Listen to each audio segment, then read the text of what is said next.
In 2011, the University of Nairobi and Colorado State University obtained a joint grant funded through Higher Education for Development by USAID under the Africa-US Higher Education Initiative. The partnership led to the establishment of the Center for Sustainable Dryland Ecosystems and Societies at the University of Nairobi to develop an integrated approach to sustaining Kenyan dryland societies and ecosystems by linking research, higher education, and communities. We have with us the president of the CSU, Dr. Tony. A short visit for us so far, but we're off to a good start, and we're looking forward to a very productive set of meetings. We have a great team assembled here. Immediately to my right is Jim Cooney. He is our Vice Provost for International Affairs and is in charge of our international efforts and partnerships. Dr. Robin Reed, I think you all know, the Center for Collaborative Conservation, and a colleague to many of you. Dr. Sue Vanderwood is the Associate Dean for Research in the College of Veterinary Medicine and Biomedical Sciences and is representing that college. Dr. Diana Wall is one of our university distinguished professors, the Director of the School of Global Environmental Sustainability at CSU. Dr. Paul Evangelista is working in the Natural Resource Ecology Laboratory and has excellent collaborations with the University of Hawassa in Ethiopia, where we just came from before this visit. Dr. Kathy Galvin is serving also in a variety of roles. She's an anthropologist and has served as department chair there, has served as in roles with the Natural Resource Ecology Lab, and then also with the School of Global Environmental Sustainability. Dr. Lee Summers is the director of our Agricultural Experiment Stations. Dr. Lou Swanson is our Vice President for Engagement and is in charge of our extension offices, outreach programs throughout the state of Colorado, and is also responsible for distance and online education, which we think will play a key role in this partnership as it has in many others. And Dr. Craig Beirudi is the Dean of the College of Biomedical Sciences. There is Professor Kiama, Institute for Peace and Environment. And then we have Professor Chanda, who is in charge of the Center for Bioinformatics. And you know Professor Njoka, the one in charge of the center that works with Robin, and Kimudia, the head of that department. Professor Mulei, the acting dean of FMedicine, and Professor Shibairo, over there, the dean of the Faculty of Agriculture and the acting principal of that college where you'll be visiting later on. And of course, we have Professor Wanjala from the School of Education, and Professor Mitema, who is in charge of the international programs and links, and our Professor Lucy Irungu, the Deputy Vice Chancellor in charge of research and extension. My name is Peter Mbithi. Mr. President, colleagues, ladies and gentlemen. We are welcome to the University of Nairobi. Our challenge as a university, for this university, has been to provide government towards a road to sustainability. We are in very serious water stress, threat to our water resources, which is related to the destruction of forests. The second major threat is related to population which is out of control. We have a population of 40 million, increasing at the rate of 10 million every 10 years, which is a million a year. And therefore, we have food insecurity. And the third issue, which I think also involves you now, are sustainability issues related to climate change. The other one, and perhaps the last one, so I don't make it very boring, is related to providing health care for our people. And the challenge here is that majority of diseases that afflict our people are preventable diseases. From where I sit, I would be happy if you are able to tell my faculty how we can produce more food with less water. How can we perhaps produce more energy with less destruction of live trees? Thank you very much, Professor Magoha, and the visiting president of the CSU. It is really a great opportunity that we go back many years in our collaboration with the veterinary school. Has been very much supported through the mentorship of Colorado State University. But on my side and aspects of agriculture, our links with Colorado State University was at the beginning of the Department of Range Management in 1980, where the faculty from CSU came over here, and as they were attached to a government project, Winrock International and other USAID projects at Kiboko, they used to find time and come and teach with us. That time the department was only 2 people, but getting 4 people who were on contract from CSU to support the USAID in dryland, rangeland development was very handy to us. I spent 6 months of my sabbatical in 1987 at Colorado State University, and that is the time we really forged this working relationship with Robin Reed when she was a student in those days, and now she is a full professional. And through that interaction with Professor Galvin and her late husband, we have really been moving on. And at this point in time, it's only good that we institutionalize this informal working collaboration for greater benefit. And the other great thing I would like to say is that when we went into the development of dryland research, dryland development program with Robin Reed to respond to a call by USAID and HED, we focus on the dryland because that's what we know best. And we were very surprised that out of the 350 proposals that were submitted across Africa to forge this type of partnership, we were among the 11. And I think we are doing very well with the kind of support we have gotten from your office and from the President's office on the other side.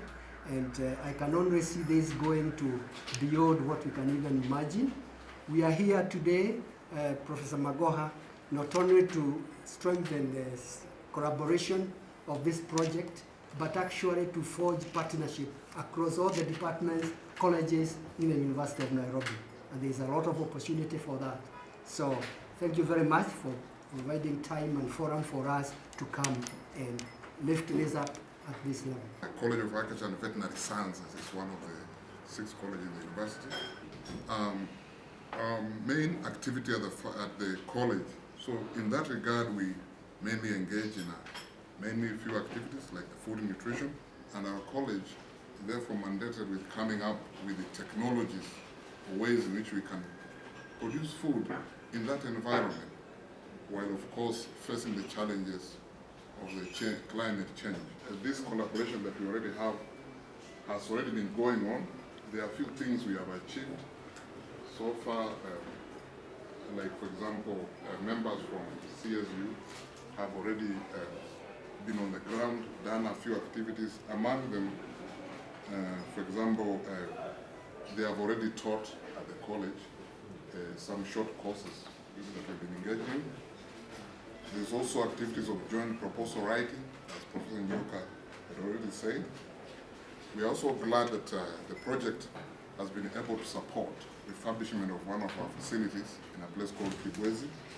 We refurbished it at a tune of about $25,000 US.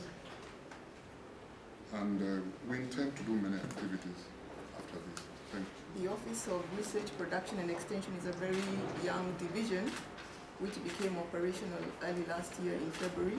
One of the aspects of this collaboration that I'm excited about is the extension of the work done to the communities. I think as a university we have been doing a lot of research over the last 50 years since we came into existence, but most of the research that we do ends up in publications. But from the briefs and discussions I've had with Professor Njoka, I noticed that this project goes beyond and interacts with communities and really is trying to make an impact where the research and where the drylands are. So I think the government is also challenging universities that when we do research, we should really be making an impact and contribute to the development of the societies in which we do this research. Well, first of all, perhaps let me start out and outline for your colleagues and for you just a bit about our university.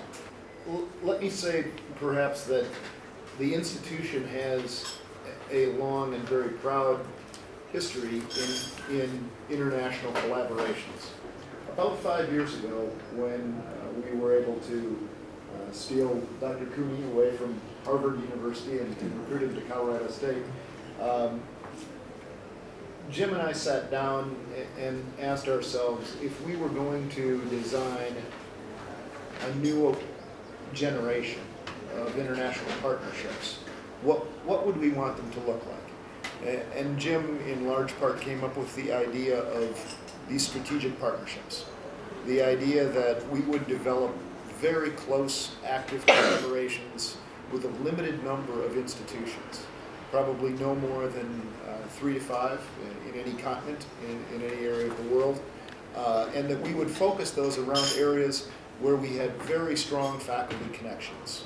That would be our foundation, and from that we would develop strong expectations about the research that would exist and the outcomes that that would produce. We wanted these not to be, and you alluded to this, one of a series of paper memorandums of understanding that we all have and collect and do not generate the outcomes that our citizens need from us. And so when we started to think about Africa and think about the next step in that direction, the University of Nairobi was a logical partner.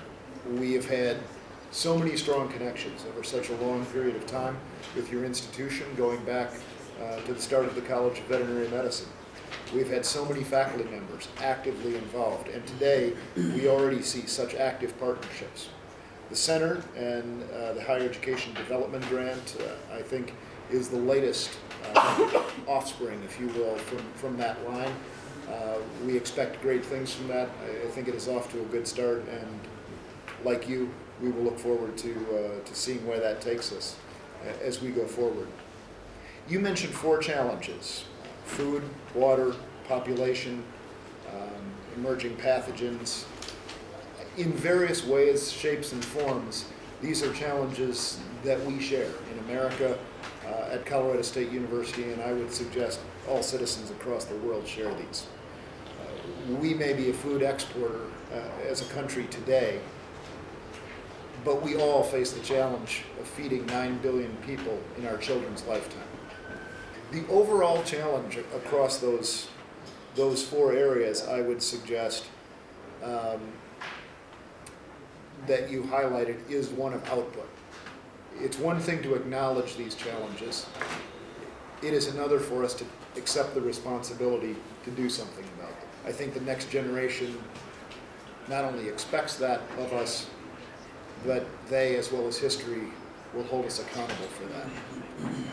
I'm confident that working together, developing partnerships that cross not only disciplines within our universities, not only cross universities within our countries, but really represent international partnerships that bring the very best minds together, we can make progress on these issues, and we look forward to working with you to do that. One of the reasons that this strategic partnership clicked in our thinking was the terrific delegation that you sent, Vice Chancellor Barbosa. They just did a great job when they visited Colorado State University.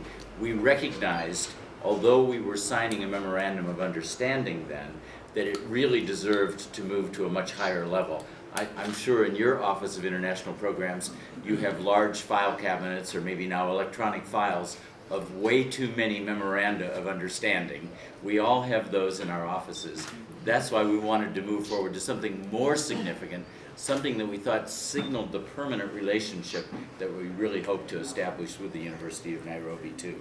So this is more than just a memorandum of understanding. When we say strategic partnership, I think what we're proud of is that when we start these connections with universities, we act quickly. In this case, we don't have to act quickly. There's so much that's already happening with the researchers, but we look forward to that. One thing that I just want to emphasize beyond what's been said here is that I think that our approach, and what is the approach we're taking in our center, but also more greatly at our university and at your university, is that we really need to have this all hands on deck approach. And what I mean by that is that there's great innovation with the person that sweeps the street. There's a great innovation with a herder that's way out there. There's great innovation in this room. And if we can all come together, we have a chance of coming up with new solutions to the big questions that the Vice Chancellor talked about. The agreement, as stipulated in the signed MOU, included a strategic plan for engagement between the two universities in dryland education, research, fellowships for PhD students in the outreach to dryland communities, internship for undergraduate students, research grants, higher education needs assessment for dryland development, and conservation, which will lead to the development of relevant pre-university diploma courses, distance education, changes in curriculum to focus on dryland issues, and scholarships.